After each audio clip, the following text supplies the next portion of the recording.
Let's be honest. DAX is the part of Power BI that makes everyone panic.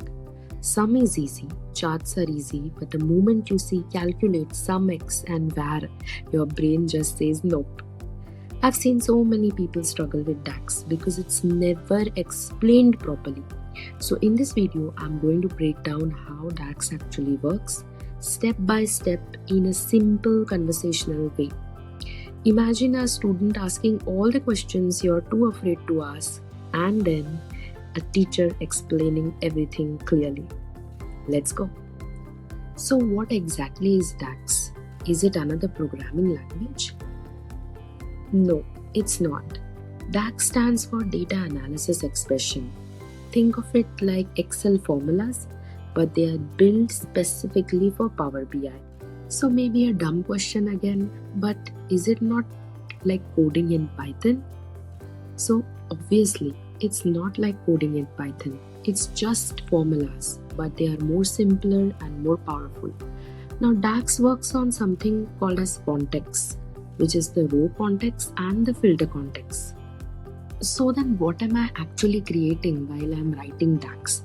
Because if you talk about a programming language, there is always a goal to achieve. What is the exact goal of achievement over here with DAX? So this is a great question. And in Power BI, DAX is used to create three types of calculations. The first is the calculated column, next comes the measures and the calculated tables. That's really interesting. Can you elaborate more on all the three? Maybe we can start with calculated columns?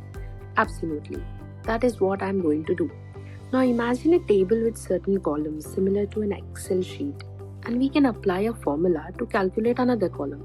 Like for example, we have person and salary over here, and now I will be calculating another column which is called as salary after tax. This is a simple arithmetic calculation where I've considered tax as 10% and then calculated the salary after tax. The important point over here is that this will be calculated row by row and it is stored in the model. Okay, wait. So do you mean storing in the model as in the PBIX file size is going to increase?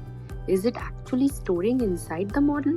Yes, you are absolutely right in fact. But I do have a solution for you regarding this. Are you talking about measures? Yes, absolutely. So let's go ahead and discuss about measures. So you can create a measure by using a DAX formula, and similar to a calculated column, the formula will return a single value. However, measures are evaluated at query time. That means they are not stored inside the model, and this is a huge part or an advantage over a calculated column. Let's go ahead and check out a simple example of a measure. Over here, you are calculating total sales by using sum and giving inside the column name. This is a very simple example of how a measure can be calculated inside a model. So now I have understood how DAX help in calculating calculated columns and measure. But why do we require calculated tables? We are actually referencing our data or importing our data from a database or other sources. Then why have more tables and complicate things?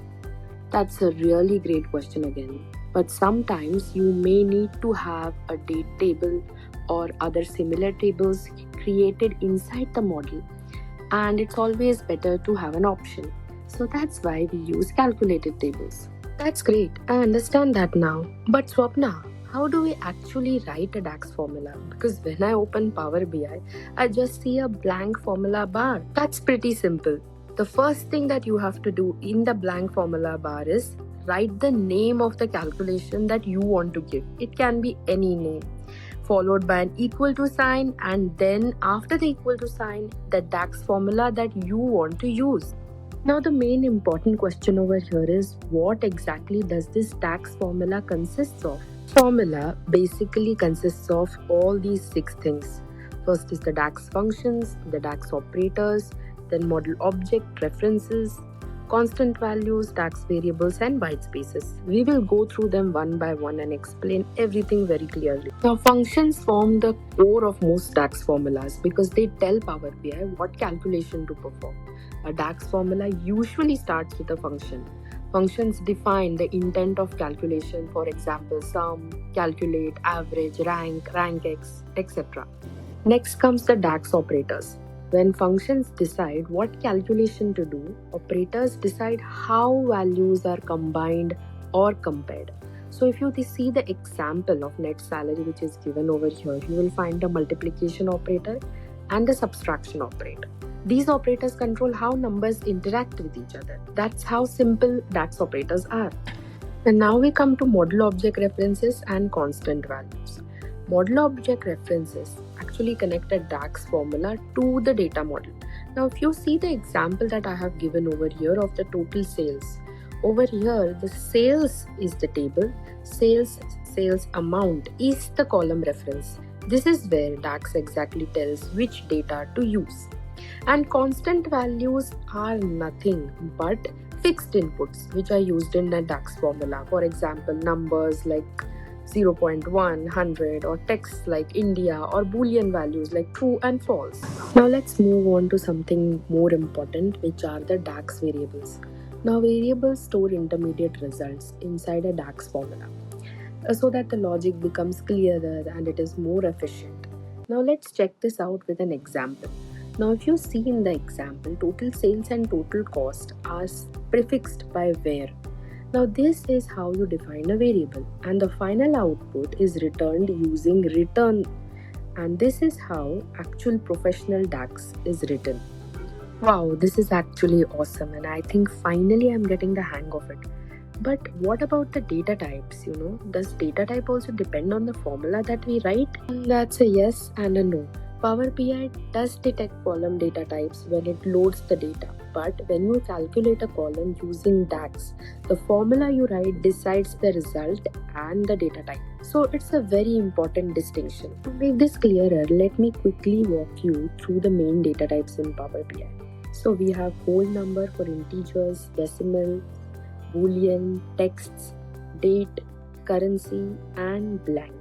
Okay, wait. Everything looks familiar, but blank? What's the deal with this now? Come on, you need to help me out over here. Yes, blank. This is where Power BI behaves very differently from Excel or SQL. So blank means no value. It is not zero, it is not an empty text. It literally means nothing. So Power BI actually treats blank very intelligently in visuals. Blank values don't show in charts, they don't affect the sum, and blank helps in avoiding misleading results. And it is actually very helpful. So blank is actually often better than returning a zero. So blank is intentional, it is not an error. And blank is actually a feature, not a problem. Wow, that's beautiful. Now everything is finally falling into place. But wait, there's just one problem. How am I supposed to remember so many DAX functions? They are like hundreds.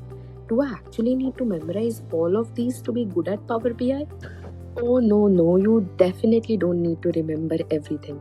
DAX functions are categorized, and once you understand one or two functions in each category, you will be comfortable building almost any kind of report. DAX is more about thinking, than remembering. And let me show you the right order to learn DAX. First comes the Excel basics like the sum, average, count. Now these you will be familiar with because you already use them in Excel. Then you can start with the iterator functions like the sumx, countx, or maxx. Now these are iterator functions and they work row by row. Then you can go for the filter functions where you will understand what is calculate, filter, all. Now they control the filter context, which is the heart of DAX, and this is where the DAX actually becomes powerful. If you master this category, you will feel very confident. Then comes the time intelligence, that's for year-over-year comparisons. Functions like total YTD, date add, same period last year, they will help you answer real business questions. I think now these DAX functions will sound more manageable, correct? Absolutely, I agree with you. DAX actually feels impossible not because it's too hard, but because most people jump straight into calculate. Nobody actually slows down to make you understand the structure, or nobody explains the context properly. This brings us to our next important topic, which we will actually take up in our next video, which is to understand the row and the filter context very deeply. And with this, welcome to my new series only about DAX. No shortcuts, no memorizations, just clear concepts and real understanding. Thank you. Signing off. Happy learning from Swapna here.